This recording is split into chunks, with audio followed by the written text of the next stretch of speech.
Uh, Good morning. I recently came across sort of mini debate between,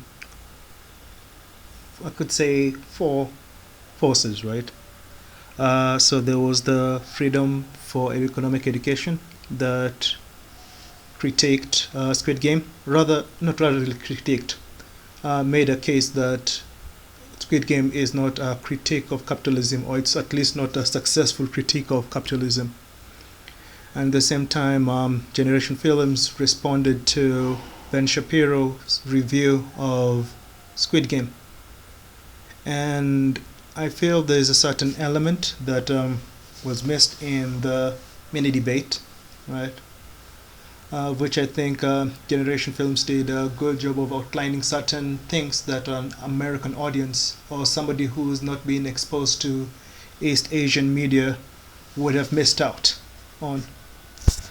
And so I thought I would kind of give a reactionary take, right? And to try to demonstrate how even liberals, when they're honest about the state of things, they they they paint liberalism as a reactionary would paint it, right? Yeah. And so, what's the value of Squid Game for reactionaries? I think that it's a pop item that demonstrates the effect of a whole.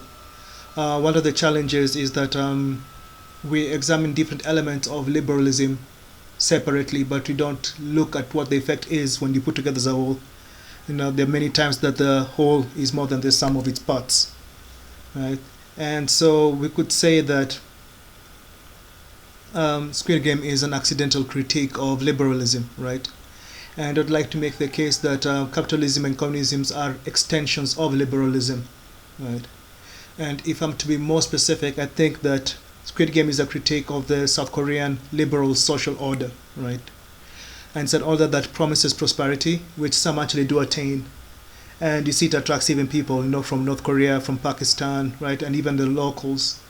But ultimately, births tragedy for many, right? And so it's a case of prosperity for some, but tragedy for many. Now, I would like to point out that Squid Game is part of a tradition and it comes within a cultural context of the author, right? As a story is part of their death game genre. An earlier story of the same sort to be Liar Game, right? Or Kaiji, the Ultimate Survivor, right? And in this case, the death game genre is contextualized to South Korea, right? And you find that some of the themes and some of the things, some of the concerns that it's addressing, right? Some of the philosophical conflicts within Squid Game are also present in South Korean dramas such as King to Arts, Inspiring Generation, Vagabond, Forest of Lies, Private Lives, Had It Through the Grapevine, Golden City, and my personal favorite South Korean piece of media, My Mister or My Jushi. Um, so these themes are quite common in Korean drama, right? And you'd find that they will be addressing corruption amongst the elite or amongst the citizens, the state of what Guy Standing will call the precariat or the birth of the precariat, social disintegration, the weakening and the breaking of South Korean families, right? The struggle to maintain some of the vestiges of the Confucian society and social order while looking to integrate these things to the neoliberal order within the Korean person, right? And so that's why I think that Squid Game is a critique of Korean social order in line with the tradition that has been established with other pieces of media.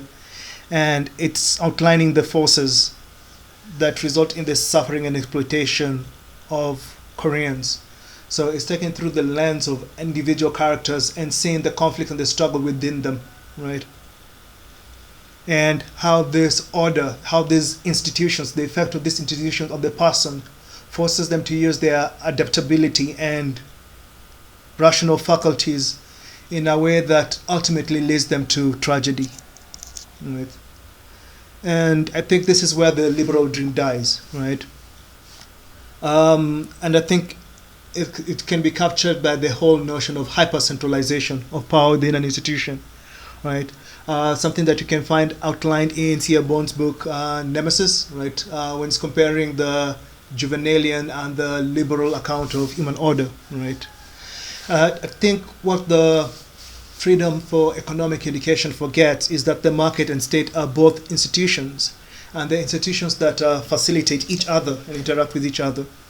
And now I think if we're using hypercentralization as a point of contention amongst liberals, right, I'd say that communists hypercentralize power in the state. Now we're talking about in practice, not in theory, right? Then they contend that oppression is born from hypercentralizing power in the market, right? And capitalists hypercentralize power in the market, contending that oppression is born in hypercentralizing power in the state, right? And so communists contend that state control of the means of production will lead to a classless society, while capitalists contend that market control of the means of production will lead to a prosperous society, right? But then it does bear out that true capitalism as communism has never been tried, where the way it's described in its theoretical framework, right, and the prescriptions that people outline thereby in light of, let's say Adam Smith's Wealth of Nations, right? It doesn't really map out well enough in reality, in that material concerns are not the only concerns that human beings have, right? Bond observes that the state precedes the corporation, and the corporation is dependent on the state, and the state guarantees corporations, right?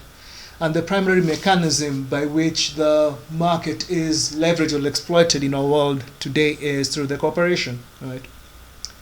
And if you notice that Juvenal observes that security actually precedes economics, right? So issues of power and of securing things precede issues of material goods and concern, So I think that the freedom for economic education fails to appreciate the relationship between power and human institutions, right? They miss out to the fact that the state and the various social forces in a community are all actors within the market, right? If you have a free market with unconstrained power, what you end up with is state capture and crony capitalism, right? So look at Yeltsin Russia, right, where they're opening up, and there are all these capitalists who are using power to give themselves an advantage. And you could say in an ideal capitalistic society, this should not happen. But what happens when power hyper-centralizes around an institution, right? Or a free government with unconstrained power still end up with state capture, right? Where now it takes the form of a socialized economy. And so you find that power and the operation of power you cannot divorce it from human activity and material concerns, right? And so I'd like to contend that oppression is born by the hypercentralization of power in an institution, right? And you find that this plays out in a lot of Korean stories, right? So in the Seguk genre, right, we'll say that power is hypercentralized in the royal court, right? And with the queen, the clans by which they gave us the queen's families. Or in North Korea, the power has been hypercentralized in the party. And in South Korea, some would argue that power has hypercentralized around the chaebols. But then it's more complex than that. There's this whole pattern of, in parliamentary democracies, how power becomes obscured, right?